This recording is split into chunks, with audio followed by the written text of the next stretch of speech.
I didn't think much about the picture, until my mother asked who had taken it. This was December, 3 months after my parents' 40th anniversary party. She was putting together a photo book, one of those custom hardcover ones you order online. Christmas gift for my father. She called me on a Wednesday night and didn't say hello. She said, "Who took the one on the porch?" She texted me the photo. It was the group shot from the anniversary dinner. 9 people on the back porch, lined up in front of the railing, my parents in the center, Aunt Carol and Uncle Ray on the left, Cousin Beth and her husband beside them, me on the right, and behind my mother, half a step back, my brother Marcus. Marcus wasn't at the party. He lives in Scranton. He'd pulled away from the family after his divorce, stopped returning calls the same week, then the same month, then at all. He'd missed Thanksgiving, Christmas, my daughter's birthday. I'd asked him to come to the anniversary. He texted me the morning of and said he couldn't make it. No reason. I didn't respond. I spent the whole evening noticing the chair my mother had set for him and not removed. I watched her check her phone during dinner. I watched my father give a toast that included the phrase, "I wish the whole family could be here." Marcus's absence was the loudest thing in the room, and I was angry about it, and anger is a fixative for memory. I know he wasn't there. When we were kids, if I had a nightmare, I didn't go to my parents' room. I went to Marcus's. He never said anything. He'd just shift over and pull the blanket up to my chin and tuck the corner underneath itself, tight so it wouldn't slip off. One fold, one tuck, the corner wedged under the mattress edge. Same way every time. I keep coming back to that. I keep trying to figure out when the distance started, because it wasn't always there. But he's in the photo. Standing behind my mother in a light blue dress shirt I've seen him wear a dozen times. His right hand extended toward her shoulder, fingers slightly spread, reaching but not touching. There's maybe 2 inches between his fingertips and the fabric of her blouse. And he's smiling. Not posing, not grinning, just a quiet, settled expression, like someone who arrived late and is glad he made it. My mother's question was about the photographer. Aunt Carol takes most family photos, 3 cameras, no patience for smartphones. But Carol is in this picture. My wife Rachel is in this picture. Everyone who attended the party is in the frame. Nobody is behind the camera. She hadn't noticed Marcus yet. She was thinking about composition. I called her back and said, "Mom, look at who's in the photo." 5 seconds of silence, then, "Oh, Marcus came." I said, "No, he didn't." She said, "But he's right there, Ben." And then, this is where it started. She said, "I think he came late, after dinner. I remember now. He looked thin." She didn't remember that. The morning after the party, she called me and cried for 15 minutes about Marcus not showing up. She said, "I just wanted him here, 4 times. I remember the pitch of her voice. That conversation happened. But now she remembered him being there. And not vaguely. She said he'd only stayed 40 minutes, that she'd made him a plate, that he'd talked to Dad about the Bills season. She described it like someone describing last Tuesday. I called Marcus. First time we'd spoken in 2 months. He said he was in Scranton the whole weekend. He had a hardware store receipt from that Saturday. I texted him the photo. He didn't respond for almost an hour. When he called back, his voice was flat. "That's me. I know. I wasn't there, Ben. I know. That's my shirt, the one I wore to a job interview in October. It's in my closet right now." I said I'd figure it out. I meant I'd find the boring explanation. Photoshop, an app, a glitch, a cousin's kid messing around. I called Aunt Carol. She said she didn't take the porch shot. She was in it. She couldn't account for who held the camera. Then I asked if she remembered Marcus at the party. She said, "He came for a little while, didn't he? He and I talked by the dessert table." She described a conversation, Marcus telling her about replacing his kitchen floor. Vinyl plank, grey, found on sale at a hardware store. He'd given her the brand name. She remembered this clearly. Marcus replaced his kitchen floor in August, a month before the party. He told me about it on the phone, and, apparently, he told Aunt Carol about it at a party he didn't attend. I called my father. I asked him, carefully, if he remembered Marcus at the anniversary. He paused. Then he said, "Yeah, he came by late." We talked about the bills for a few minutes on the porch. He seemed, I don't know, quiet, like he wanted to say more than he was saying. My father remembered a conversation with a son who wasn't there. Beth remembered Marcus carrying folding chairs from the garage. He just showed up and started helping. Uncle Ray said they'd talked by the grill for a few minutes about nothing. He said Marcus kept looking toward the back door. 5 family members, 5 specific, detailed, confident memories of a man who was in Scranton with a hardware store receipt and a text message that said, "Can't make it." I went through every photo in the shared album. 83 shots from the evening. Marcus appears in exactly 1. The porch photo. In 82 other photographs of the same rooms, the same people, the same night. He does not exist. I sent the file to Derek, a guy from work who handles digital evidence for insurance fraud cases. He checked the EXIF data, ran it through analysis software, came back in 2 days. The photo was clean. No compositing, no layers, no manipulation. Original file. I let it go. Or I tried. I pulled up the text thread from the night of the party. My angry message sent at 9:47 p.m., calling him selfish.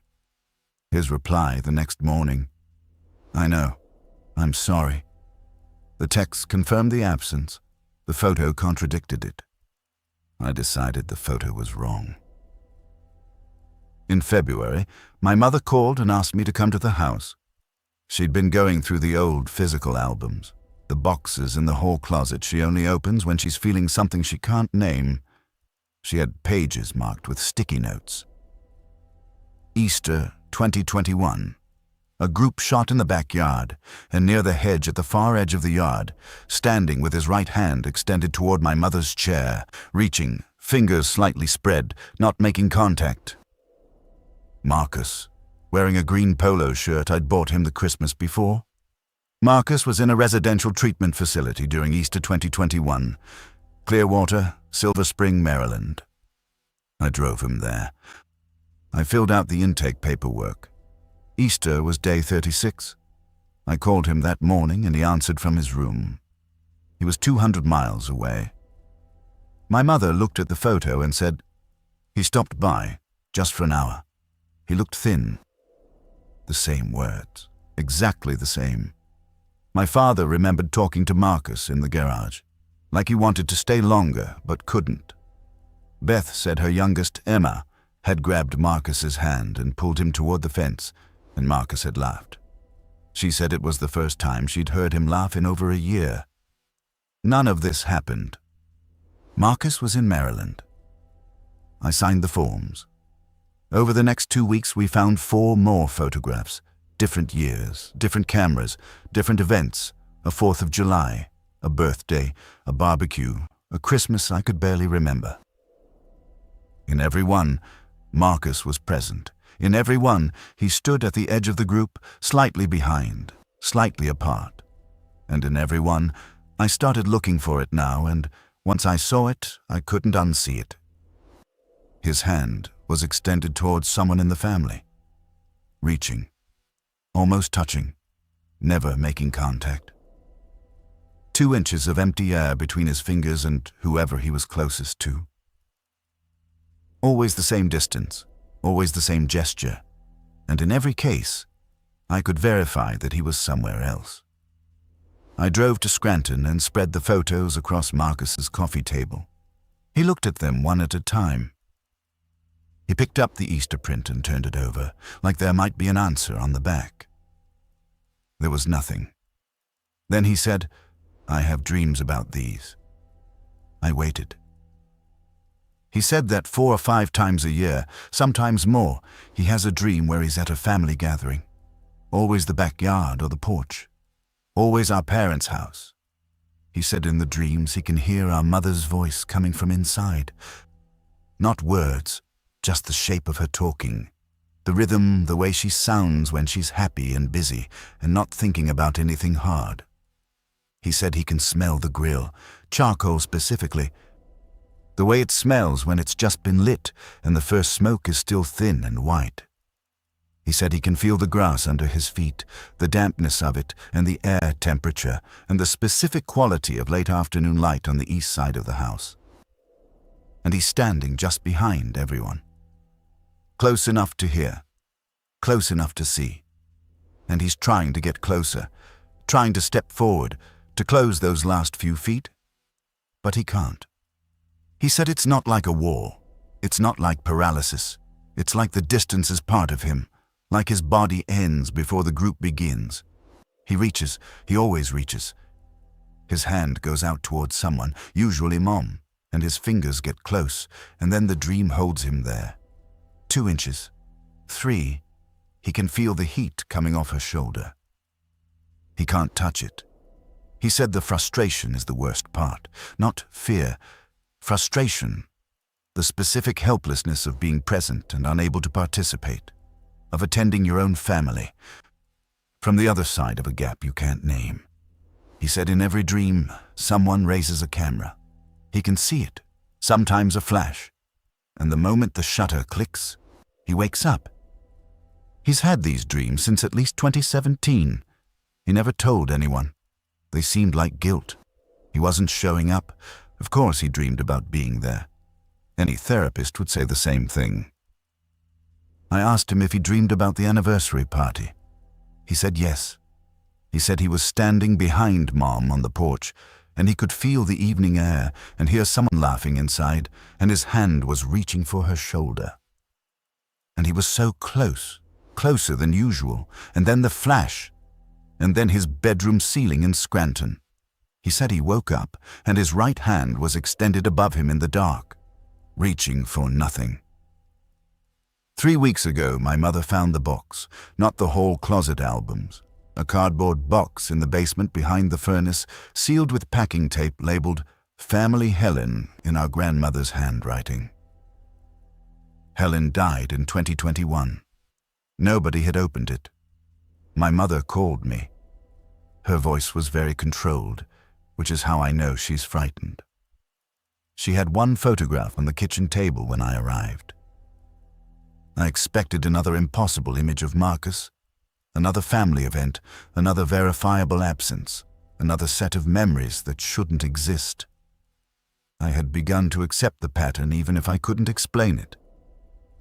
I thought I understood the shape of the thing, at least, my brother appearing in photographs from events he didn't attend, going back years. I thought it was about Marcus. I did not expect a photograph taken 13 years before he was born. The photo was from a family gathering at my grandparents' house in Oneonta. Backyard, 15 or 16 people, a folding table with a sheet cake. Summer, maybe 1977 or 1978. The paper was yellowed. The colors had that faded Kodachrome warmth that doesn't exist anymore. This was a print from a negative, stored in a box behind a furnace before personal computers existed. It could not have been edited. It could not have been generated. Behind the group, near the back fence, standing slightly apart from the nearest person, there was a young man. He wasn't in sharp focus. The depth of field on those old cameras fell off quickly, and he was several feet behind the main group. But I could see the posture. I could see the distance. I could see the way he stood, angled slightly. One hand extended toward the woman in front of him, fingers reaching, not making contact. The same 2 inches of empty air, the same gesture I'd now seen in 7 other photographs, spanning 5 decades. He was wearing a light blue shirt, and even through the grain, even through the blur and the age of the print, I could see that he was slight, narrow through the shoulders. The phrase came to me before I could stop it. The same 3 words my mother kept using, the ones that followed Marcus through every impossible photograph like a caption. He looked thin. My mother said she didn't recognize him. She went through every person in the photo and named them. And the man by the fence was not among them, not a neighbor, not a family friend, not anyone she had ever seen. He was just there, in the frame, at the edge, reaching towards someone he couldn't touch. I held the 1977 photo in one hand and pulled up the anniversary photo on my phone with the other. I'm not saying they're the same person. Marcus wasn't born until 1990.